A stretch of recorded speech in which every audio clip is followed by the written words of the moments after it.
The morning mist hung thick over the hills of Starovka, like a gray blanket hiding secrets.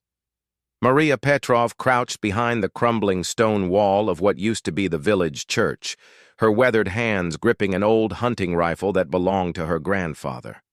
The metal felt cold against her palm, but her heart burned with something far hotter than the autumn air could cool. She was 34 years old, a schoolteacher who had spent her life showing children how to read and write. Her hands were meant for holding chalk and turning pages, not weapons. But war had a way of changing what hands were meant for. When the enemy came rolling through their valley 3 months ago, they took everything that mattered. Her husband Pavel, her brother Dmitri, her students, her peaceful life. The village council meeting the night before played over and over in her mind.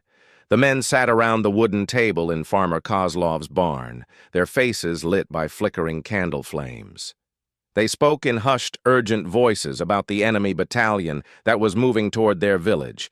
200 soldiers, maybe more, tanks, artillery, death on wheels and boots.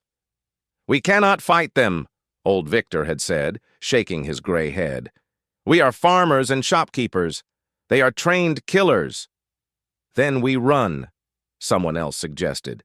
"Take what we can carry and head for the mountains." But Maria had stood up from her place in the corner where the women usually sat quietly during such discussions. "Running will not bring back our families. It will not stop them from doing this to the next village." The men looked at her with expressions that mixed pity with irritation. She was a woman grieving her husband. She was not thinking clearly. Commander Volkov, who led their small resistance group, cleared his throat. "Maria, we understand your anger. We all lost people we love, but tomorrow we evacuate. That is final. I will not run," she said quietly. "You will," Volkov replied, "because if you stay, you will die, and your death will accomplish nothing." The other men nodded in agreement. Some looked uncomfortable, but none spoke up for her. Women were to be protected, not to fight. This was how it had always been in their village. "Maria," said Father Mikhail, the priest whose church now lay in rubble, "your husband would want you to live. He would want you to survive this horror." She looked around the room at these men who thought they knew what Pavel would want. Pavel, who had died trying to defend their home with nothing but an axe and courage. Pavel, who had whispered to her with his last breath that she was stronger than all of them combined. "You do not know what my husband would want," she said, "and you do not know what I am capable of." But they thought they did. To them she was just Maria the teacher, Maria the widow, Maria who cried at her husband's grave and brought flowers to the memorial every Sunday. They saw her tears and thought they saw weakness. They did not see the fire that those tears had watered and helped to grow. After the meeting ended, Maria walked home alone through the dark streets. Her small house felt empty and cold. She lit a single candle and sat at her kitchen table, staring at Pavel's empty chair across from her. On the wall hung a photograph of her wedding day, when she was young and believed the world was mostly good. She thought about her students, little Anna, who could barely reach her desk but read better than children twice her age, Victor Jr., who struggled with letters but drew the most beautiful pictures, Sonia, who asked a million questions about everything and wanted to become a doctor someday. Where were they now? Dead? Enslaved? Living in terror somewhere far from home? The enemy had taken her future along with her past. They had stolen the children she taught and the man she loved. They had turned her classroom into rubble and her wedding photo into a reminder of everything she had lost. But they had made one mistake. They thought that destroying her life would destroy her spirit. They thought that taking everything from her would leave her with nothing. They were wrong. Taking everything from her had left her with something far more dangerous than possessions or comfort. It had left her with nothing left to lose. She opened the drawer of her kitchen table and pulled out Pavel's service medal from the previous war. He had been a sniper then, before he became a farmer, before he became her husband. He had taught her to shoot when they were courting, claiming it was important for country people to know such things. She had been a natural, hitting targets that impressed even him. "You have steady hands and a steady heart," he had told her. "That is all a marksman needs." That night, she cleaned his old rifle and counted the ammunition he had hidden in the basement. Not much, but perhaps enough. She studied the maps he had drawn of the surrounding hills and valleys, marking the best positions for defense. Pavel had been preparing for this day, even if he had not lived to see it. As dawn approached, she heard vehicles rumbling in the distance. The evacuation had begun. Families loaded their possessions onto carts and trucks, heading for the mountain passes. She watched from her window as her neighbors fled, their faces filled with fear and sadness. Commander Volkov stopped at her door one last time. "Maria, please, come with us. Do not throw your life away for nothing." She opened the door and looked at him. In his eyes, she saw that he truly believed he was saving her. He could not understand that some things mattered more than safety, that some losses demanded an answer, even if the answer came at a terrible price. "I am not throwing my life away," she said. "I am finally deciding what to do with it." He shook his head and walked away. Within an hour, the village was empty except for her. She spent the morning preparing. She moved through Pavel's strategic notes, understanding now why he had chosen certain locations in the hills. Places where one person with a rifle could control entire valleys. Places where the enemy would be forced to come one at a time, instead of all at once. Places where a schoolteacher could become something else entirely. The rifle felt different in her hands now than it had the day before. Not like a foreign object, but like an extension of her will. She checked the scope Pavel had carefully adjusted for her smaller frame. She loaded the magazine with fingers that did not shake. She tied her long brown hair back so it would not interfere with her aim. In the distance, dust clouds rose from the road. The enemy was coming, just as the scouts had reported. 200 soldiers who thought they were marching toward an empty village and an easy day. They had no idea that Maria Petrov was waiting for them, and that Maria Petrov was no longer just a widow mourning her losses. She was something new, something dangerous, something they had created by taking everything from her and thinking that would make her weak. She climbed the hill behind her village as the sun reached its peak. The position Pavel had marked on his map was perfect, hidden by rocks and trees, but with a clear view of the main road and the valley below. She settled into the spot where her husband had planned to make his last stand. Now, it would be hers. The enemy column appeared on the horizon like a dark snake winding through the countryside. Tanks led the way, followed by trucks full of soldiers. They moved with the confidence of an army that had never been seriously challenged by the farmers and villagers they had been conquering. Maria lay on her belly behind the rocks, the rifle steady against her shoulder. Through the scope, she could see individual faces of the soldiers. Young men, most of them, someone's sons and husbands, but also the people who had destroyed her world and the worlds of countless others. She thought of Pavel's last words. "You are stronger than all of them combined." She had not understood what he meant at the time. Now she did. Strength was not about muscle or size or numbers. Strength was about having something worth fighting for and refusing to surrender it. The first tank was almost in range. Maria controlled her breathing the way Pavel had taught her. Steady in, steady out. Let the heartbeat settle. Find the rhythm between beats where the world goes perfectly still. The men in the village had warned her to stay behind because they thought she was weak. They thought she was just a grieving woman who would get herself killed for nothing. They were about to discover how wrong they were. The enemy was about to discover it too. The first shot came as the lead tank rounded the bend in the valley road. Maria had spent an hour watching the enemy column through her scope, studying their formation and waiting for the perfect moment.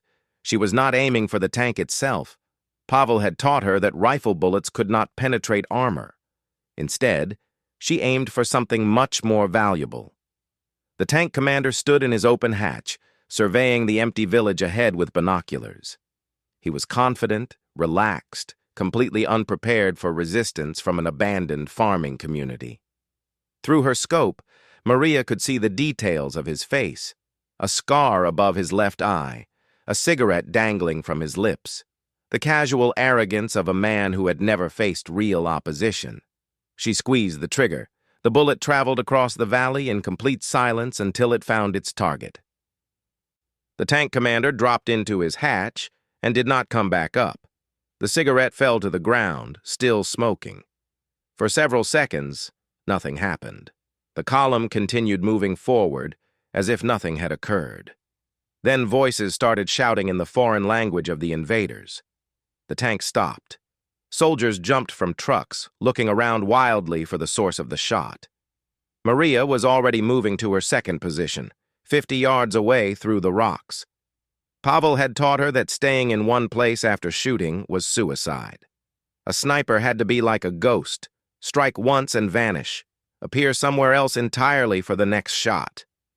The enemy soldiers spread out below her, taking cover behind vehicles and scanning the hillsides. She could hear officers shouting orders, trying to determine where the shot had come from. They were looking in the wrong direction. The acoustics of the valley bounced sound around in confusing ways. Pavel had chosen his positions well. From her new spot, Maria had a clear view of the soldiers taking defensive positions. Many of them were young, she noticed, nervous. They kept looking at the hills as if expecting an entire army to emerge from behind every rock. If they only knew that the entire army was one woman with one rifle and a broken heart that had hardened into steel. She selected her second target carefully, an officer pointing and giving orders to a squad of soldiers.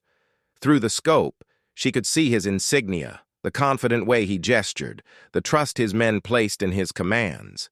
Leaders were always the best targets because their loss created confusion among the followers. The second shot echoed across the valley like thunder.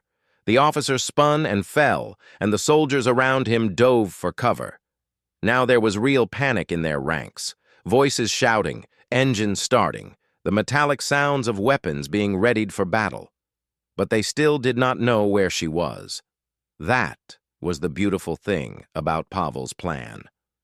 The hills around the village offered dozens of firing positions, all connected by hidden paths through the rocks and trees. An entire army could spend days searching for one sniper and never find her. Maria moved again, this time to a position that overlooked the main road where the trucks had stopped. Soldiers were pouring out of the vehicles, but they had no target to shoot at. They formed defensive circles and pointed their weapons at shadows. Some fired randomly at the hillsides, wasting ammunition on empty rocks. She watched them through her scope and felt something she had not expected to feel. Not just anger or grief, but a cold, calculating satisfaction. For months, these soldiers had held all the power. They had taken what they wanted and killed anyone who resisted. Now, for the first time, they were the ones who felt helpless and afraid.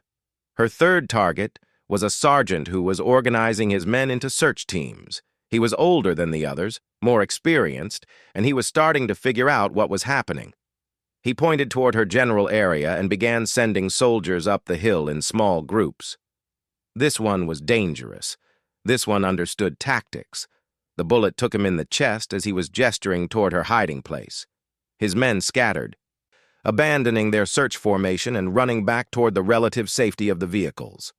By now, the entire battalion was in chaos. Tank engines roared to life as the armored vehicles tried to position themselves for defense. But tanks were designed to fight other tanks, not invisible enemies in the hills. Their big guns could not elevate high enough to hit the hillside positions, and their thick armor was useless against an enemy they could not see. Maria counted her remaining ammunition. She had started with 37 rounds. 3 were gone. 34 left to destroy an entire battalion. It seemed impossible, but Pavel had always said that warfare was not about mathematics. It was about psychology. Break the enemy's spirit, and their numbers meant nothing. The enemy commander, safe inside an armored personnel carrier, was on his radio calling for backup. Maria could see him through the small windows, gesturing frantically as he spoke. He was requesting air support, artillery, anything that could root out the sniper who was picking apart his force one soldier at a time. But help would not come quickly.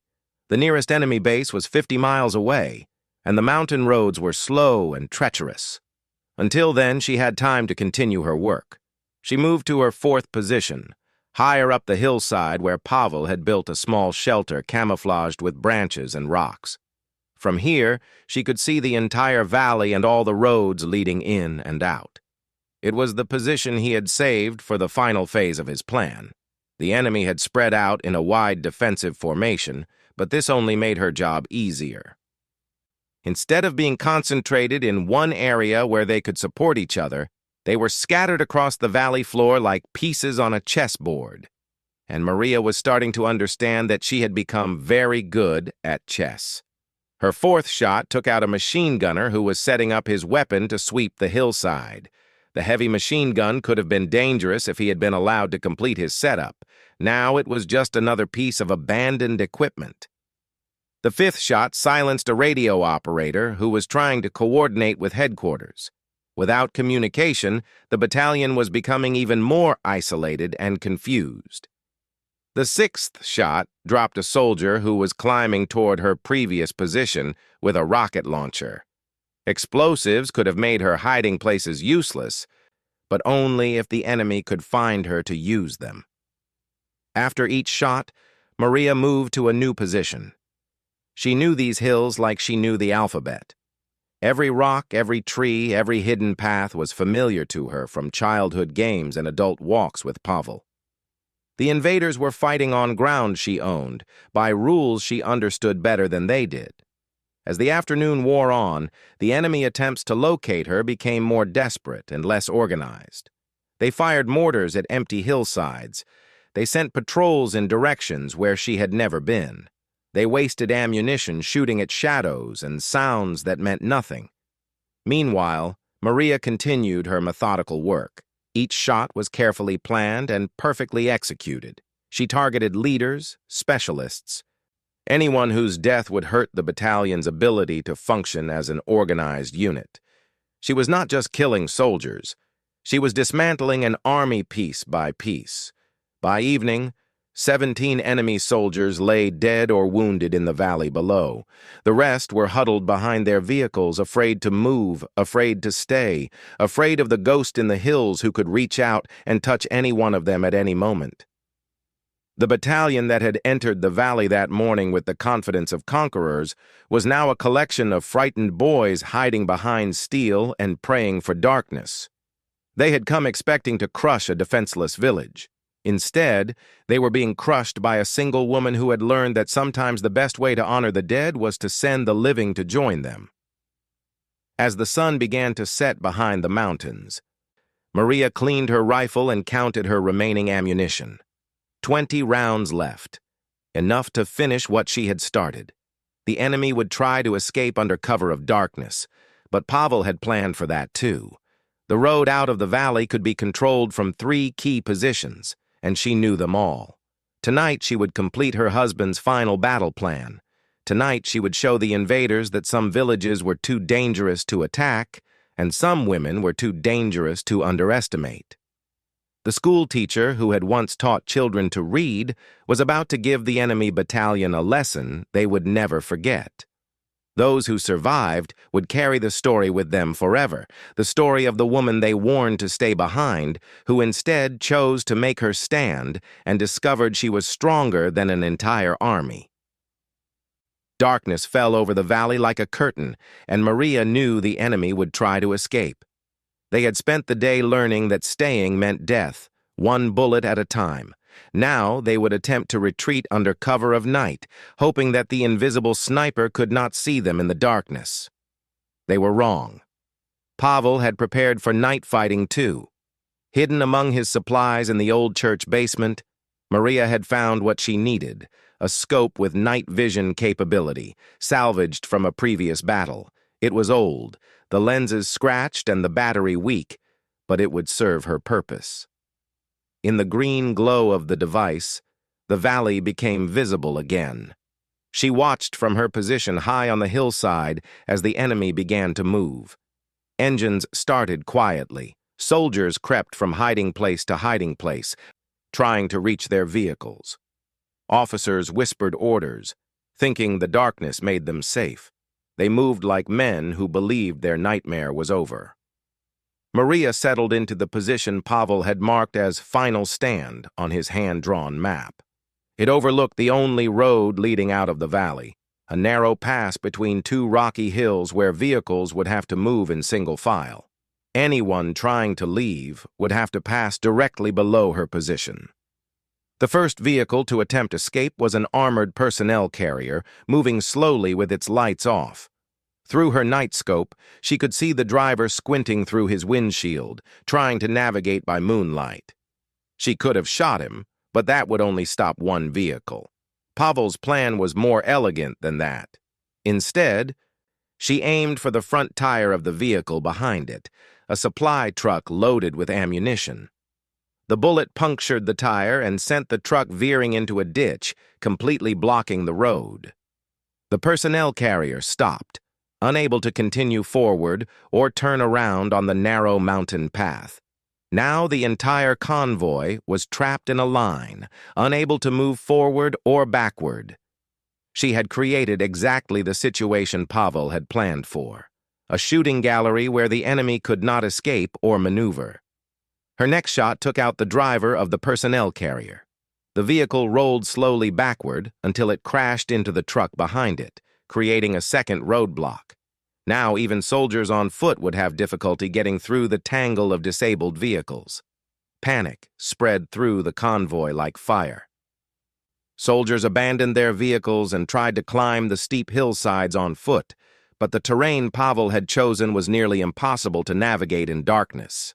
They slipped on loose rocks, got tangled in thick bushes, and made noise that helped Maria track their movements. She picked them off one by one as they struggled up the slopes. Each shot came from a different position as she moved through the network of hiding places Pavel had prepared. To the surviving soldiers, it seemed like the hills themselves were attacking them. They could not tell if they were facing one sniper or 10. Some fired blindly into the darkness, revealing their positions with muzzle flashes that made them easy targets. The battalion commander, trapped in his personnel carrier, was screaming into his radio for immediate evacuation by helicopter. But even if aircraft came, they could not land safely in the narrow valley at night. The mountains created dangerous wind patterns, and Maria's rifle could reach any landing zone they might attempt to use. As the hours passed, the enemy force continued to shrink. Some soldiers tried to surrender, calling out in broken words of her language. But Maria felt no mercy for invaders who had shown no mercy to her people. They had come to destroy her village. Now they would learn what destruction really meant. By midnight, the road was littered with abandoned vehicles and bodies. The few remaining soldiers had taken cover in a rocky area near the valley floor, but their position was exposed to fire from multiple directions. They were surrounded by an enemy they could not see, in terrain they did not understand, with no hope of escape or rescue. Maria moved to her final position, a natural cave Pavel had discovered years earlier while hunting. From here, she could see the entire battlefield while remaining completely hidden. She had 12 rounds of ammunition left, and fewer than 20 enemy soldiers remained alive in the valley below. The enemy commander was still in his armored vehicle, but his radio had gone silent. Either his equipment had been damaged, or headquarters had given up on his doomed battalion. He was alone now, just as Maria had been alone when they destroyed her life. She aimed carefully at the vehicle's observation window. The bullet cracked the thick glass, but did not penetrate completely. The second bullet, fired into the same spot, finished the job. The commander slumped over his equipment, and his war was over. The remaining soldiers began to break.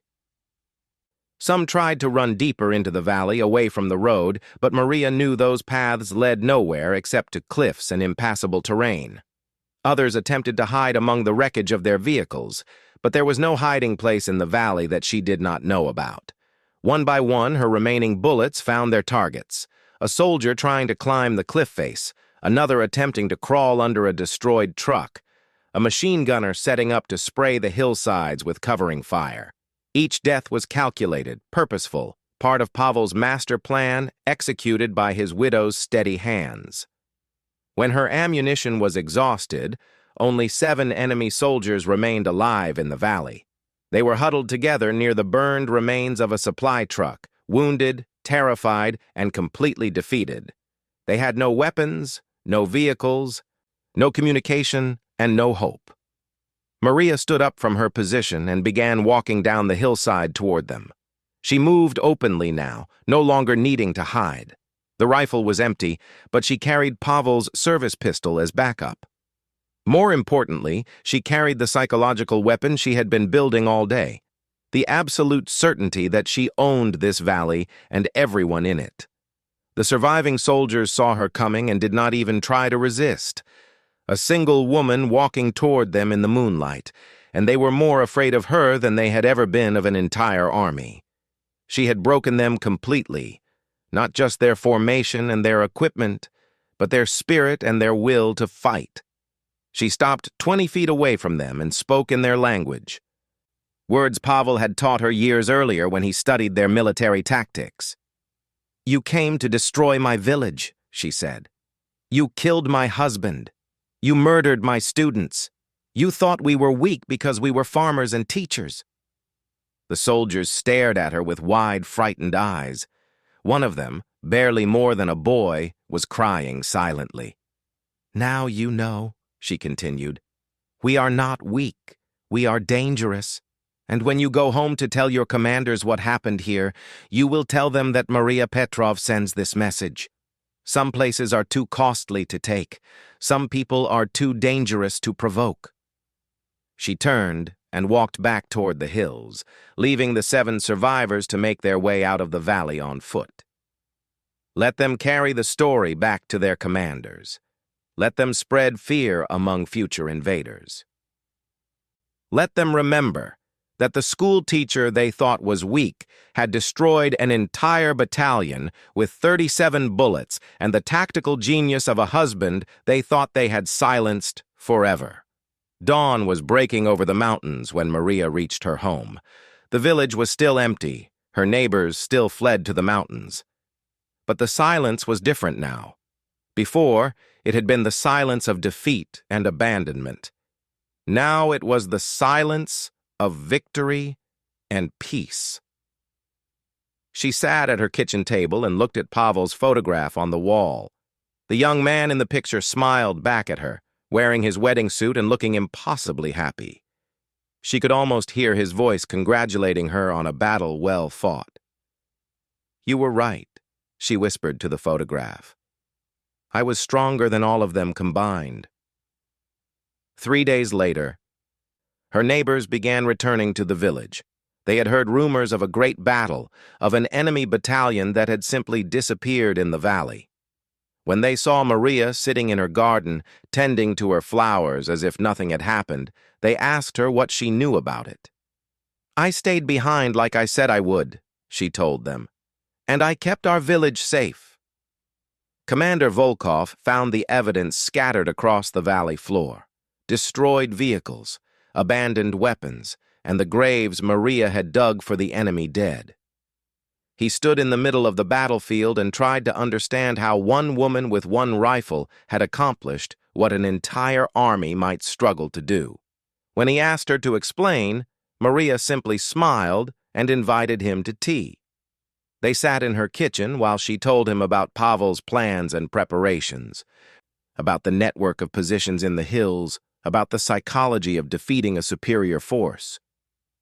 "The men at the council meeting," she said, "they warned me to stay behind because they thought I was weak. They thought I would die for nothing. They did not understand that sometimes staying behind is the strongest thing you can do." Volkov left her house with a new understanding of the quiet schoolteacher who had once cried at village meetings. The woman who had seemed too fragile for war had proven herself more dangerous than any soldier he had ever known. Word of Maria's victory spread beyond their valley, carrying hope to other villages facing invasion.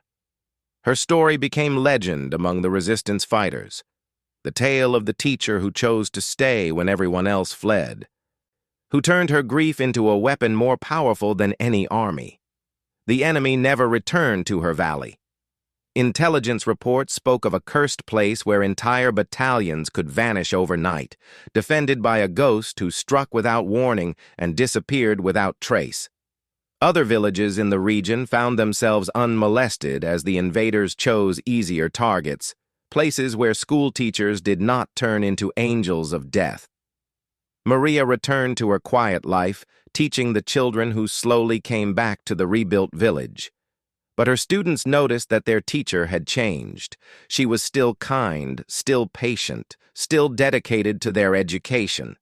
But there was something new in her eyes, a confidence and strength that had not been there before.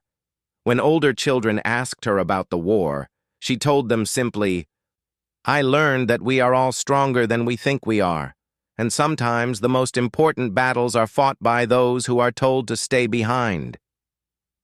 The enemy battalion that had entered her valley that morning had planned to destroy a defenseless farming community. Instead, they had encountered Maria Petrov, who had discovered that love and loss and fury, when properly directed, could crush any force on earth. The men who had warned her to stay behind had meant to protect her. They could never have imagined that by staying behind, she would become the protector of them all.